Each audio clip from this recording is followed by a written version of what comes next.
Specially যেখানে স্ক্রিনটা আছে, স্কোরবোর্ডটা আছে, এখানে কোনো শেড নেই আমাদের। আর আমাদের প্রতিটা খেলায় যদি দেখেন, এখানে টিকিটের দাম থাকে সবচেয়ে কম, এখানেই দর্শক আসে সবচেয়ে বেশি।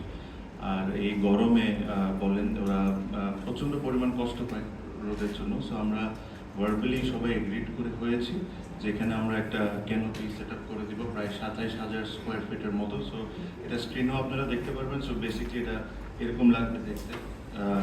এই একটু স্ক্রিনে দেখা যান না, এটা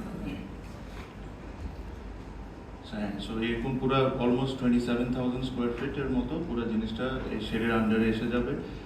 কিছুটা কিছুটা ঢাকা স্টেডিয়ামে রিসেন্টলি করা হয়েছে, ওই ধরনেরই হবে। এটা আমরা ভার্বালি সবাই এগ্রিড করেছি, আর এটার প্রসেসটা আমরা শুরু করে দিয়েছি। তো আশা করি ডিউ টাইমে এই জিনিসটা আপনারা খুবই দ্রুত সময়ে আপনারা এটা দেখতে পারবেন।